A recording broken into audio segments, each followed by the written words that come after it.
Shri Venkateswara gold తాకట్టులో ఉన్న మీ బంగారాన్ని విడిపించి కొనబడును.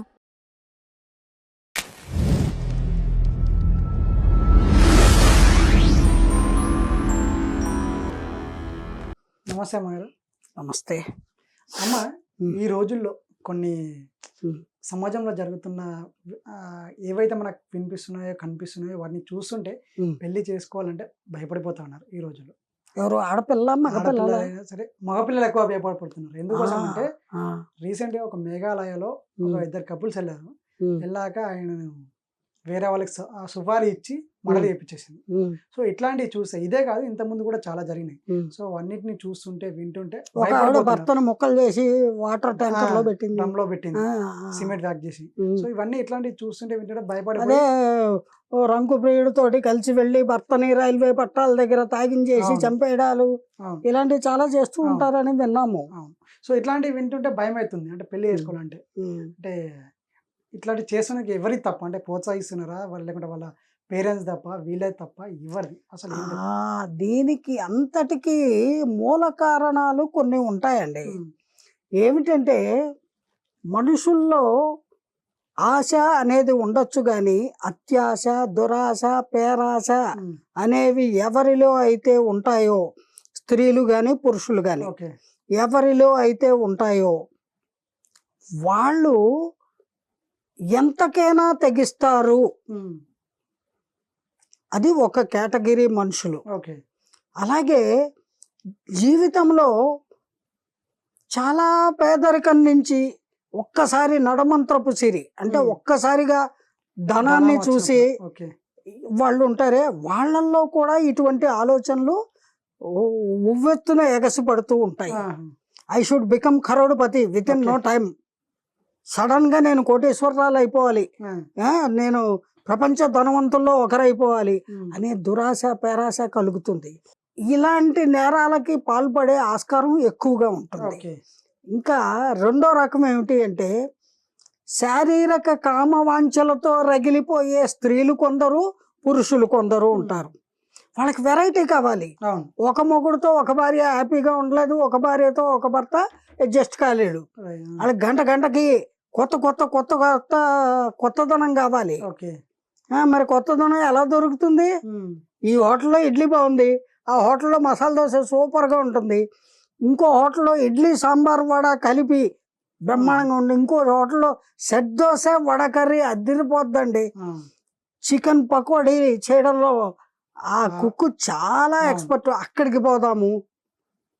అంటే జిహ్వ చాపల్యం కొద్దీ రకరకాల రుచులని తినాలని మానవుడు ఎలా ఆకాంక్షిస్తాడో అలాగే శారీరక సంబంధమైనటువంటి వాంఛలు కూడా కొందరిలో పెచ్చుమీరి ఉంటాయి. అటువంటి వర్గానికి సంబంధించిన స్త్రీలు కానీ పురుషులు కానీ ఇలాంటి విపరీతమైనటువంటి దుర్మార్గాలకి పాల్పడతారు. నెంబర్ 1. ఇంకో పాయింట్ ఏంటంటే భర్త వల్ల ఆవిడకి ఫిజికల్ నీడ్స్ సరిగ్గా లేవనుకోండి, మంచి వయసులో ఉంది, పక్కదారులు తొక్కుతుంది అనుకుందాం. అలాగే ఆ భార్య ఎప్పుడు పిలిస్తే అప్పుడు వాడికి బెడ్రూమ్లో కోఆపరేట్ చేయలేదు అనుకోండి, చిచి ఎప్పుడు చూడు ఓ పిల్ల పుట్టంగానే పిల్లలు అంటుంది, మా అమ్మ వచ్చింది, మా మేనమామ వచ్చాడు అంటుంది, పిలిస్తే బెడ్రూమ్లోకి రావట్లేదని వాడు పక్కదారులు పడతాడు.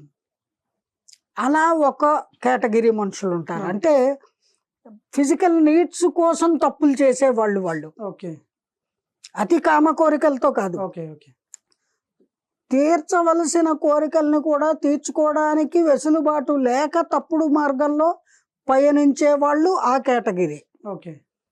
ఇంకా ఇలా చంపేయడాలు, అడ్డు వదిలించేసుకోవడం, ఇలాంటి నేర పూరిత ఆలోచనలు చేసేవాళ్ళు ఎవరో తెలుసా?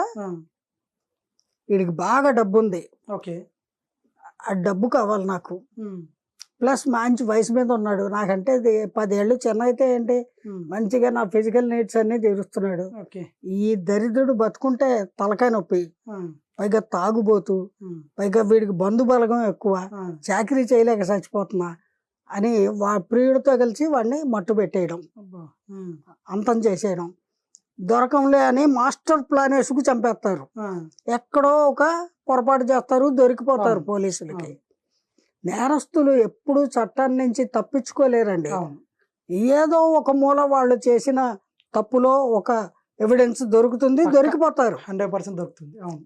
ఏ అది కళ్ళుగానని కామముతోటి దురాశలతోటి చేసే ఇటువంటి నేరాలు ఏవైతే ఉంటాయో అటువంటి నేరస్తులు ఇలాంటి నేరాలకు పాల్పడుతూ ఉంటారు, పట్టుబడి జైళ్లలో మగ్గుతూ ఉంటారు. ఉమ్, మన దేశంలో జైళ్ళ నిండా నేరస్తులు ఎక్కువైపోయారు, అవును. కోర్టుల నిండా కేసులు ఎక్కువైపోతున్నాయి, క్రైమ్ రేటు విపరీతంగా ఉంది. అవును. అంటే కారణం ఏంటి? పోలీస్ శాఖ వైఫల్యం ఎంత మాత్రం కాదండి. ఓకే. మనుషుల్లో ఈ విపరీత ఆలోచనలు, నేర ప్రవృత్తి నానాటికి పెరిగిపోవడమే కారణము. ఉమ్, ఒక 100 మంది నేరస్తుల్ని పోలీసులు పట్టుకొని కోర్టులు శిక్షలు విధించేసరికి అక్కడ ఇంకో 1000 మంది బ్యాలెన్స్ రెడీగా తయారవుతున్నారు. 1000 మందికి నేరాలు నిరూపణ జరిగి శిక్షలు అమలు చేసేసరికి 1,00,000 మంది రెడీ అయిపోతున్నారు. అవును. 1,00,000 మందికి శిక్షించేసరికి 1,00,00,000 మంది రెడీ అయిపోతున్నారు. 150 కోట్లలో 1,00,00,000 మంది నేరస్తులకి ఎన్ని కోట్లు కావాలి, ఎన్ని జైళ్లు కావాలి, ఎన్ని పోలీస్ స్టేషన్లు ఉండాలి, ఉమ్, ఎంతమంది పోలీస్ సిబ్బంది ఉండాలి, ఎంతమంది సిఐడి విభాగం ఉండాలి. వాళ్ళకంటే మించిపోయారు ఈ నేరస్తులు. అవును. అత్యధిక సంఖ్యలో పెరిగిపోతున్నారు. ఉమ్, నానాటికి జనాభా పెరుగుతుంది అంటున్నారు. జనాభా కాదండి, ఉమ్, నేరస్తులు పెరిగిపోతున్నారు. ఉమ్, అయ్యా ఏం చేద్దాం, కలికాలం అని ఊరుకుంటే కుదరదు. ఈ నేరాలని అరికట్టాలి, నేరస్తుల పని పట్టాలి. అవును. ఆ పనిలోనే ఉన్నారు మన ప్రభుత్వాలు. అవును. ప్రతి రాష్ట్ర ప్రభుత్వానికి ఇదొక పెద్ద సమస్య. అవును. మీరు మన దేశంలోనే కాదు, ప్రపంచ దేశాలన్నిటిలోనూ ఇలాంటి సమస్య ఉంది. ఈ సమస్య ప్రధానమైన సమస్య. అవును. నేరాలు, నేరస్తులు నేరాలు, ఘోరాలు.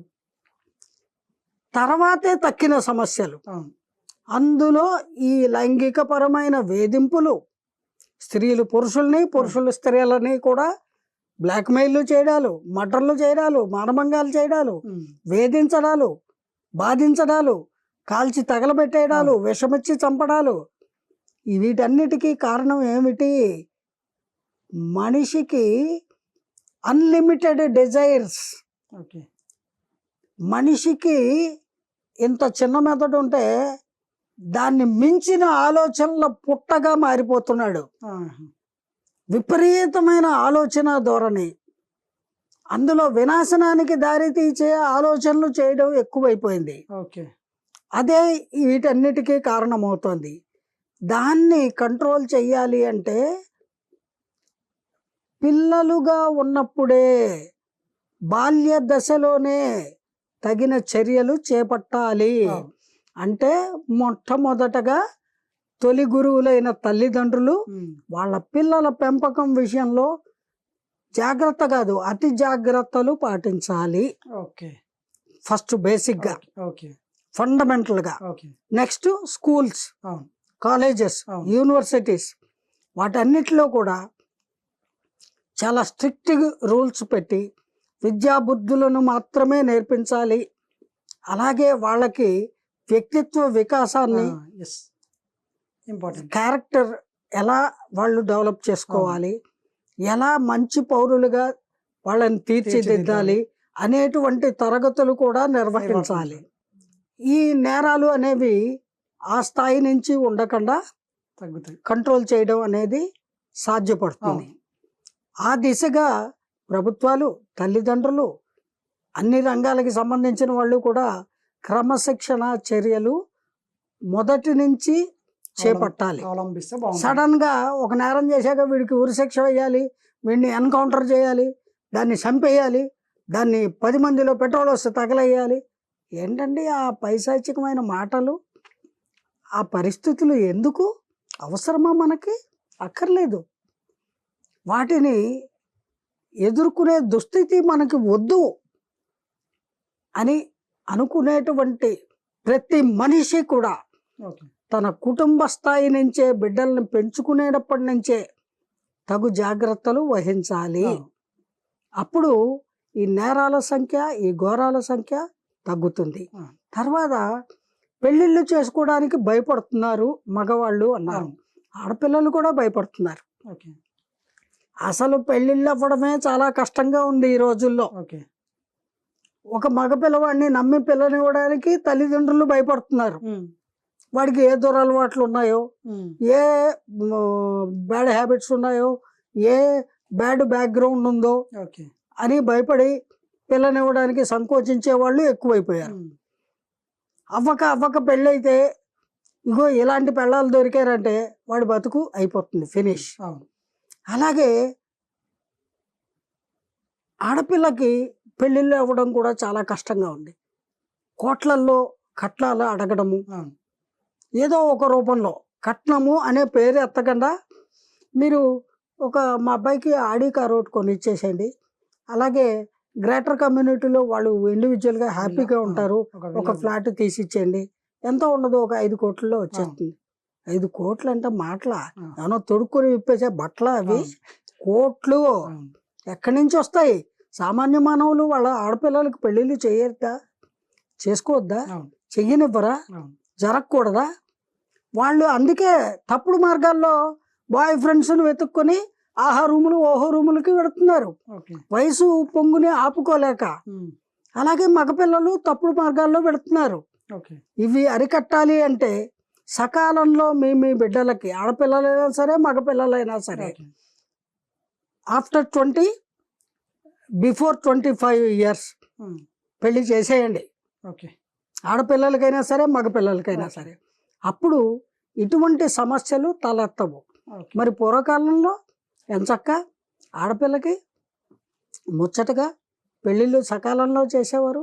అలాగే మగపిల్లలకు కూడా చదువు అయిపోయి ఉద్యోగం రాగానే 25 ఏళ్లలోపు పెళ్లి చేసేవారు. అందుకే ఆ సంసారాలు కష్టమో సుఖమో ఒకళ్ళతో ఒకళ్ళు రాజీ పడి సర్దుకొని చక్కగా బతుకుతున్నారు. మరి ఇప్పుడు ప్రేమ వివాహాలు నిలబట్టలేదు, పెద్దలు చేసిన పెళ్ళిళ్ళు నిలబట్టలేదు. ఎవరెప్పుడు రిఫ్ కొట్టినట్టు ఈ లక్షలు కోట్లు అప్పులు చేసి ఆ కాళ్ళపారాన్ని ఆరకముందే ఏమైపోతారో అర్థం కాని దుస్థితి, అయోమయము, అగమ్య గోచరము. ఆడపిల్లలు భయపడుతున్నారు పెళ్ళిళ్ళు చేసుకోవడానికి, మగపిల్లలు భయపడుతున్నారు. ఈ నేరాల సంఖ్య నానాటికి పెరిగిపోతుంది. దాన్ని ముందు కంట్రోల్ చేసే ప్రయత్నము ప్రతి కుటుంబం నుంచి మొదలవ్వాలి. ఇది గవర్నమెంట్ బాధ్యత, మాది కాదు.